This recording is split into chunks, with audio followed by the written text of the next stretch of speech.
High, hello everyone, আমি সঙ্গীতা। আশা করি আপনারা সকলে অনেক ভালো আছেন, আমিও অনেক ভালো আছি।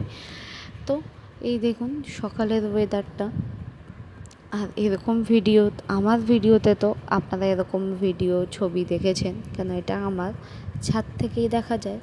তো আজকে ওই যাব করে যাওয়া, মানে এখন কিন্তু এদিকে ওদিকে বেরোনো হয় না, এতই হাজব্যান্ডের ডিউটির চাপ।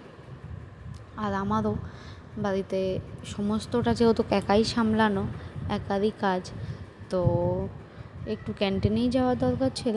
তো ওর জন্য আমরা তাড়াতাড়ি স্নান টান করে খেয়ে সকালের খাবারটা বানিয়ে খেয়ে রেডি হয়ে নিয়েছি ওর সাথে ক্যান্টিনে যাব বলে। তো ওই যেগুলো ক্লিপ নিতে পারি, ছোট ছোট ছবি, একটু ভিডিও, তো সেগুলোই ছাড়া হয়। আর বেশিরভাগটাই তাড়াহুড়োর জন্য কিন্তু ভিডিওও করা হয় না, আর সেগুলো আপনাদের সাথে শেয়ার করতে পারি না। তো এই যে মা ছেলে মিলে একটু ছবি না তুললে হয়। আর তারপরেই ওই আমরা বললাম রেডি হয়ে নিয়েছি, ও আবার আমাদেরকে বলছে তাড়াতাড়ি চলো, আমার আবার ডিউটিও আছে। সানডে, মানডে, টুয়েসডে, এখন কোনো ডেই ছুটি নেই, সব ডেতেই ওকে ডিউটি যেতে হচ্ছে। তো যাই হোক, ও বলছিল ও বাবুকে নেবে। আমি বললাম না না, তুমি স্কুটি চালাবে তো, আমি বাবুকে নিচ্ছি, মিডিলে ও বসুক, ওটাই বেটার। তো বললো ঠিক আছে। ওর জন্য আর ক্যান্টিনে যাব বলে ওকে কিন্তু এই ব্যাগে নেওয়াটা অনেক সুবিধা হয়, ইজি হয় আমার জন্য, কেন আমি কোলে তেমন একটা ওকে ক্যারি করতে পারি না, কষ্ট হয় আমার। কিন্তু এইভাবে ব্যাগে নিলে না অনেকটাই সুবিধা হয়, কেন মানে পিঠের দিকে আর এই যে নিচে কোমরের দিকে পুরো সাপোর্টটা থাকে, তো এটা কিন্তু অনেকটা হেল্পফুল, অনেকটা সুবিধাই হয়। তো যাই হোক, এই যে আমাদের কিন্তু আবার রুমটাও ভাবুন একদম টপ ফ্লোরে, নামতে উঠতেই মানে যদি আমি দিনে 3বার 4বার করে নামি, 5বার নামি, আরামসে আমি রোগা হতে পারবো। এটা জোকস অফ পার্ট। যাই হোক, এই ঘর থেকে বেরিয়েই কিন্তু ছিল ওটা রেল লাইন আমাদের পাশেই, আর তারপরেই আমরা টুক করে চলে এসেছি ক্যান্টিনে। ওই নিত্য প্রয়োজনীয় যেগুলো জিনিস দরকার হয়, সেই টুকিটাকি জিনিস। ছেলে কিন্তু আমার খুব ছবি তুলতে ভালোবাসে, ঠিক আমার মতো। দেখুন, একবার বলেছি যে বাবা একটু তাকাও তো, ছবি তুলে দেখুন, লুক দেখুন, ক্যামেরার দিকে বেশ সুন্দর তাকায়।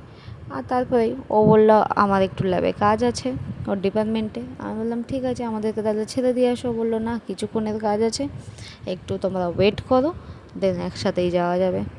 তো আর কি, আমরা একবার ভেতরে গেলাম, বাইরে এদিকে ওদিকে ঘোরাঘুরি করে তারপরেই চলে আসলাম।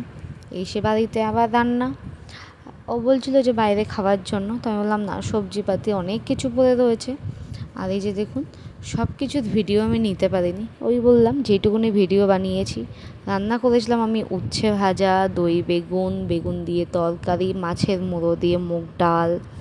আর ওই বাবু এসে খেয়ে দিয়ে শুয়েও পড়েছে।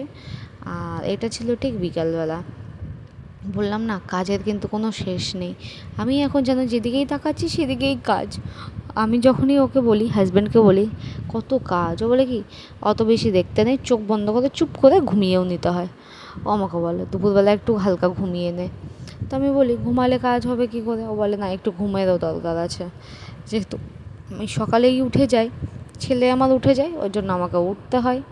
আর ওই যে ওকে ছাদে নিয়ে গেছিলাম, ও ছাদে যেতে কিন্তু খুব ভালোবাসে।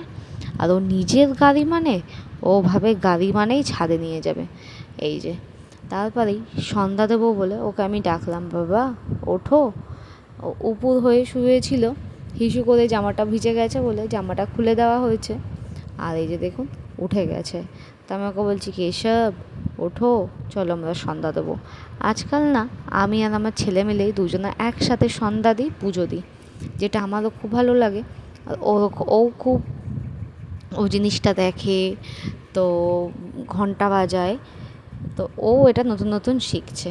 যাই হোক, আজকের ভিডিও এই অবধি। ভিডিওটা কেমন লাগলো জানাবেন।